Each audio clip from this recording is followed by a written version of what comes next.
Come on, count us in. 1, 2, 3, and then go. 1, 2, 3, go. In October 2019, we drove a decommissioned fire engine to the Treasury building and used it to spray fake blood made out of washable food dye on the side of the building. We unfurled a banner reading "Stop Funding Climate Debt." Why? Because the Treasury, via a little-known team called UK Export Finance, was pouring billions of pounds of taxpayers' money into fossil fuel projects in the global south. This threatened our own government's agreed climate commitments. It was incompatible with a livable future for our children and young people everywhere. It was destroying communities and fragile life-supporting ecosystems, and it was locking poorer countries into decades of reliance on the fossil fuels that simultaneously accelerated the climate breakdown that will hit them the hardest. Over the last 3.5 weeks, nearly 4 weeks actually now, a jury of 12 randomly selected citizens was asked to weigh up a simple question. Are the lives of those who will and already are suffering the horrific consequences of climate breakdown worth more than the inconvenience of cleaning some pink staining off a building? They have concluded that those lives do matter, and they always will. But they were also asked to consider a question of our fundamental rights as citizens.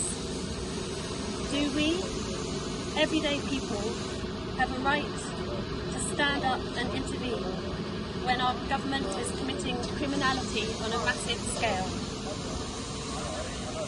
Or should our peaceful action to protect life be crushed? By finding 5 of us not guilty and 1 of us they have not reached a verdict on, these 12 ordinary citizens upheld our centuries-old rights to take proportionate action when lives are at risk. Which leaves us to say just one thing: it's time to stop criminalising people taking peaceful direct action to secure a livable future for us all.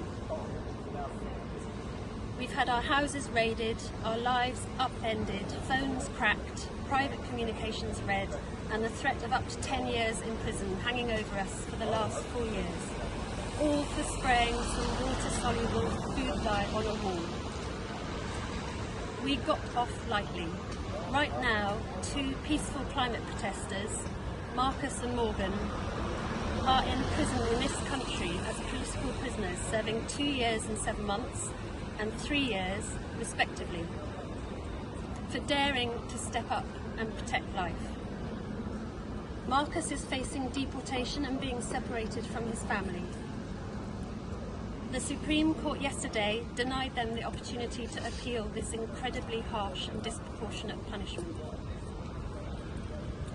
Like them, we took action to defend life itself from the criminal activities of our government. But today, a jury has backed our beliefs that it is insane to prosecute ordinary people taking peaceful action to stop massive harm.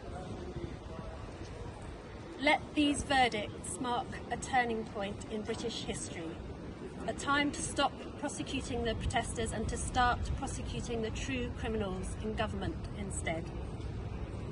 Until these courts are filled with the oil executives trashing our children's future, with the government officials who subsidise and fund them, with the marketing firms that distort the facts and hide the truth, with the lawyers from the London law firms that enabled £1.48 trillion in fossil fuel funding in just the last 4 years, with the newspaper editors that applaud the collapse of our ecosystems while inciting violence against the activists who defend life. Until these courts are filled with them, we declare this courthouse a crime scene. Silence is complicity. Failure to prosecute is complicity. Unless justice is done, the next generation will not forgive or forget until justice is done, and neither shall we. Thank you.